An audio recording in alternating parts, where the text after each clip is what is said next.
right, today we're going to continue on with our learning target of I will be able to make inferences using clues from the text. So we're going to use another passage today. You're going to have a new passage for your assignment, but we are going to use our 5 steps of inferencing to make an inference.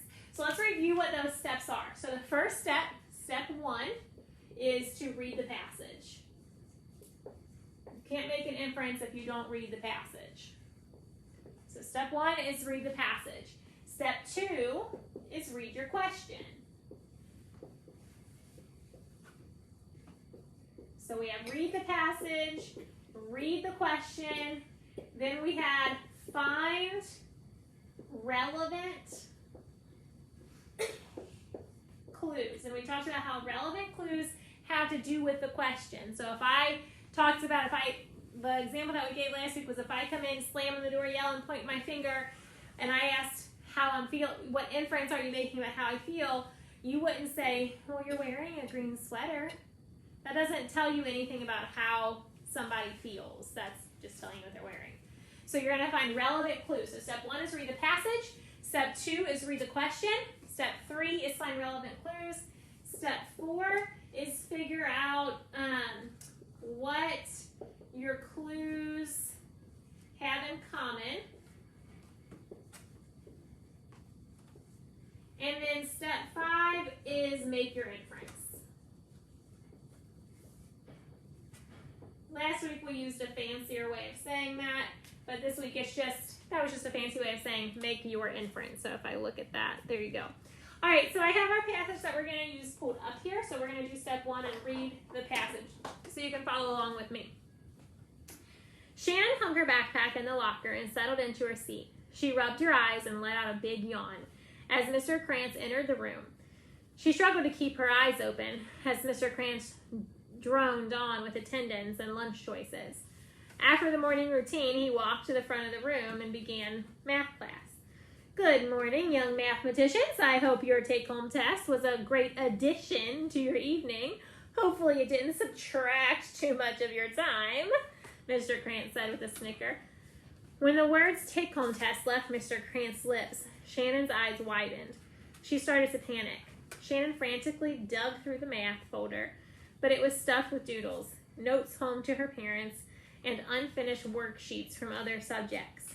Finally, she found the take-home test folded up in her social studies notebook. Now remember, young scholars, Mr. Krantz continued, your name must be legibly printed at the top of the page to receive credit. When I call your row, come place your completed test in the folder on my desk. Shannon was in the last row and was really scrambling. She looked over at James. However, when James realized what Shannon was doing, he flipped his test over. Then Shannon turned toward her friend, Monica. Hey, Monica, have I told you that your hair looks really great today? Shannon said with a look of desperation on her face. Sorry, Shannon. I don't want to get in trouble. Besides, Mr. Krantz is calling our row next, Monica replied. All right, so we did step 1. We read our passage. Step 2 is to read our question. So our question is, did Shannon go to bed early the previous night? So did Shannon go to bed early the previous night? So that is our question. So I'm actually going to shrink this passage down a little bit,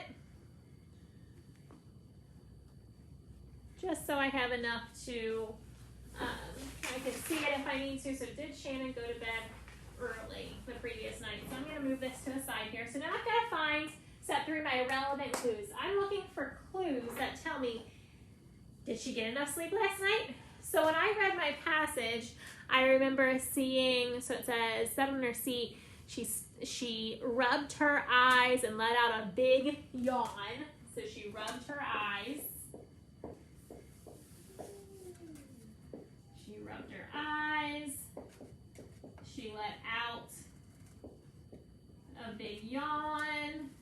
So these are my literal clues, and they're relevant. They have to do with proving if she's tired or not, if she's had enough sleep.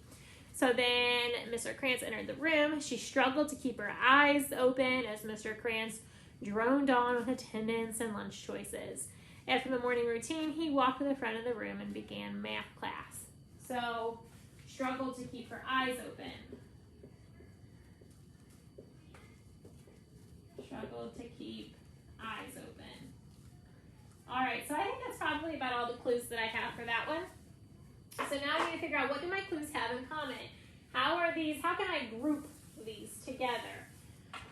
So I know that rubbing your eyes, letting out a big yawn, struggling to keep your eyes open, these are all things you do when you are tired. So that's how I group these. Now, it's not always going to be that they're all going to have the same thing in common, but this actually worked out that way, that they all had that same thing in common. Now I'm going to take this thing completely off, because I'm going to move our question up here, and now we are going to answer our question. Because step 1 was read the passage. Check, we did that. Step 2 was read your question. Check, we did that. 3 was find your relevant details. Check, we did that. 4 was figure out what they have in common. So I found all these clues. What do they tell me? Check, I did that. Those are all things that you do when you're tired. 5 is to make your inference. So I'm going to make sure that I use the RACE strategy, restate, answer, cite, explain, to answer this question of did Shannon go to bed early the previous night?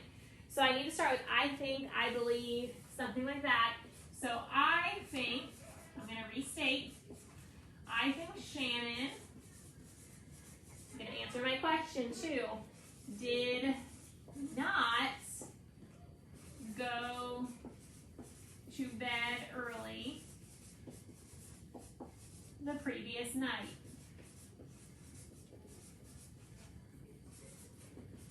So that was my restate and my answer. Now I need to cite. I need to tell me, I'm going to pull 1 or 2 of these literal relevant clues out that the passage said.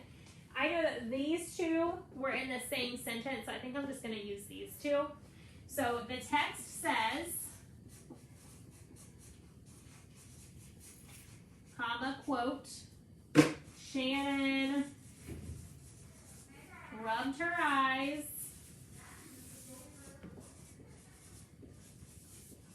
and let out a big yawn.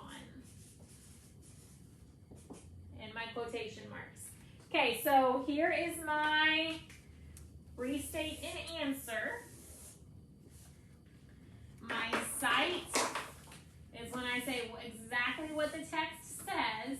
Now I need to explain. I need to explain why rubbing her eyes and letting out a big yawn answers my question, or my answers or proves that she didn't get enough sleep. So that's my explain. So I need to tell why these 2 answer my question.